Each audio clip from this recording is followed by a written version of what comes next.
He killed without warning. He sent cryptic messages to newspapers. He even called the police to confess his crimes.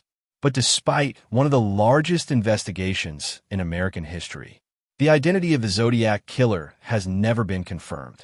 This story begins on a cold night in 1968 on a lonely road near Vallejo. For months after the murders on Lake Herman Road, the investigation stalled. Police searched for suspects. They interviewed witnesses. They followed every possible lead. But nothing pointed to a clear killer. The case slowly grew cold. The quiet road outside Vallejo returned to its normal silence, and many people began to believe the tragedy might have been a one-time crime. But 7 months later, the killer returned. And this time, someone survived to tell the story. It was the night of July 4th, 1969. While people across America celebrated Independence Day with fireworks and parties, a young couple sat parked inside a car at a location known as Blue Rock Springs Park. The couple was Darlene Farron and Michael Mageau.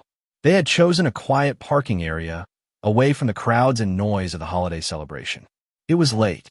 The park was mostly empty. The only light came from the moon and the distant glow of streetlights. At first, everything seemed peaceful, but then another car pulled into the parking lot. He walked toward their car.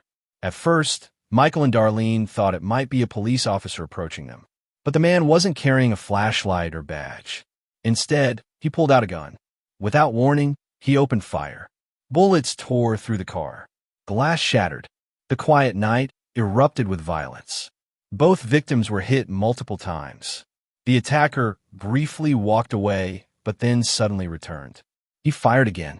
More gunshots echoed through the empty park.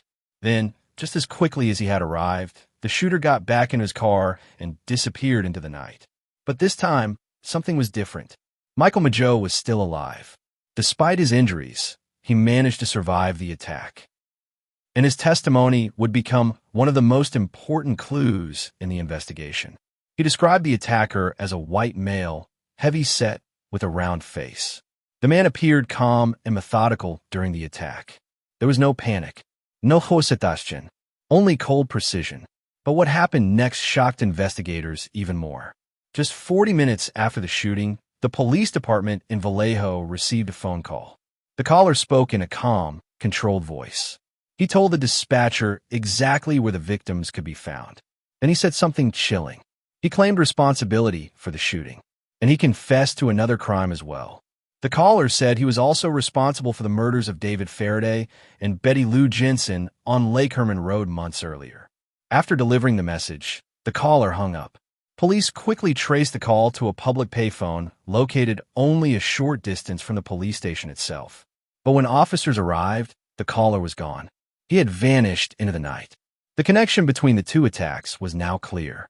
The same killer had struck again, and he was bold enough to contact the police personally. The investigation suddenly took on a new urgency. Detectives realized they were dealing with someone far more dangerous than they had first imagined. This was not a random act of violence. It was something calculated, something deliberate. The killer wanted attention. He wanted the police to know what he had done. But the most disturbing part of the story had not even happened yet. Because in just a few weeks, the mysterious killer would send letters to newspapers across California. And in those letters, he would give himself a name that would become infamous in criminal history. The Zodiac.